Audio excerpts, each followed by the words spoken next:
নাফিজ, আপনাকে ধন্যবাদ। আপনি জানেন যে আজকে বুধবার সকাল সন্ধ্যা বাংলা ব্লকের অর্থাৎ অবরোধ দেখেছে। গতকালকে আন্দোলনকারীরা, যেটি কয়েকদিন ধরে কিন্তু এই আন্দোলন চলছে, এখন পর্যন্ত শাহবাগে শিক্ষার্থীরা অবস্থান নেয়নি। ঢাকা বিশ্ববিদ্যালয়ের গ্রন্থাগারের সামনে শিক্ষার্থীদের অবস্থান নেওয়ার কথা 10টা এবং এরপরে 11টা নাগাদ শাহবাগে অবরোধে তাদের অবরোধ নেওয়ার কথা, অবরোধ করার কথা। কিন্তু এখন পর্যন্ত কিন্তু আমরা দেখছি মুক্তিযোদ্ধার সন্তানরা, মুক্তিযুদ্ধ পরিবারের বিভিন্ন সংগঠন কিন্তু এরই মধ্যে শাহবাগে অবস্থান নিয়েছে।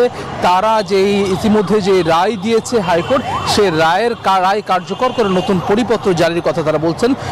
তারা বলছেন যে মুক্তিযোদ্ধাদেরকে অপমান করা হচ্ছে, তার প্রতিবাদে আসলে তারা আজকে বিক্ষোভ সমাবেশ করবেন এই জায়গাটিতে। এখানে মুক্তিযোদ্ধাদের সন্তান রয়েছে, বিভিন্ন মুক্তিযোদ্ধা পরিবারের অন্যান্য সংগঠন রয়েছে। আমরা এখন দেখতে পাচ্ছি মুক্তিযোদ্ধা সংসদ সন্তান কমান্ড কেন্দ্রীয় কমিটির ব্যানারে, একই সঙ্গে বাংলাদেশ মুক্তিযুদ্ধ মঞ্চেও 2 ব্যানার রয়েছে। এখানে নেতাকর্মীরা রয়েছেন, তারা বেশ কিছুক্ষণ আগ থেকে কিন্তু এই জায়গাটিতে শাহবাগে জাদুঘরের সামনে অবস্থান নিয়েছেন। কিছুদিন আগে যেটি হাইকোর্ট পুনর্বহাল করেছে মুক্তিযোদ্ধা কোটা, সেটি দ্রুত সময়ের মধ্যে সেই রায় কার্যকর করে নতুন পরিপত্র জারির কথা তারা বলছেন। একই সঙ্গে যারা আন্দোলন করছেন বৈষম্য বিরোধী ছাত্র আন্দোলনের ব্যানারে, তারা বলছেন যে এটি বাতিল করে 2018 সালে যে পরিপত্র জারি সেটি করতে হবে। একই সঙ্গে মুক্তিযোদ্ধা কোটা সহ অন্যান্য কোটার ক্ষেত্রে তারা নতুন দাবি জানিয়েছেন। গতকালকে জনগোষ্ঠী জাতি এবং প্রতিবন্ধীদের জন্য কোটা রেখে অন্যান্য কোটা বাতিল করে নতুন আইন করার কথা তারা বলছেন, এমন দাবি করছেন। অর্থাৎ আজকে শাহবাগে কিন্তু 2 পক্ষই মুখোমুখি অবস্থানে আমরা দেখব।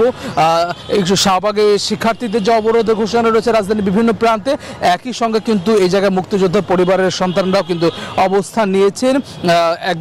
একদল যে মুক্তিযোদ্ধা কোটা সহ অন্যান্য কোটা সেটি থাকুক সেটি চান, অন্য যারা শিক্ষার্থীরা আন্দোলন রয়েছেন তারা কোটা বাতিল করে শুধুমাত্র অনগ্রসর এবং যে প্রতিবন্ধী কোটা রয়েছে সেটির দাবিতে তারা আসলে আন্দোলন করছেন। সব মিলিয়ে এর ফলে কিন্তু রাজধানীতে এক ধরনের আমরা প্রভাবও দেখেছি, যেহেতু আসলে গত কয়েকদিনে অবরোধের ফলে কিন্তু রাজধানীতে তীব্র যানজটের সৃষ্টি হয়েছে, যার ফলে কিন্তু যারা অফিসগামী মানুষ এবং বিভিন্ন প্রয়োজনে বের হয়েছে তারা কিন্তু সকাল সকাল বের হয়ে গন্তব্যে পৌঁছানোর চেষ্টা করছেন, এবং যার ফলে কিন্তু আমরা সকাল থেকে কিন্তু দেখেছি রাজধানীতে কিন্তু আসলে এক ধরনের যানজটের চাপ।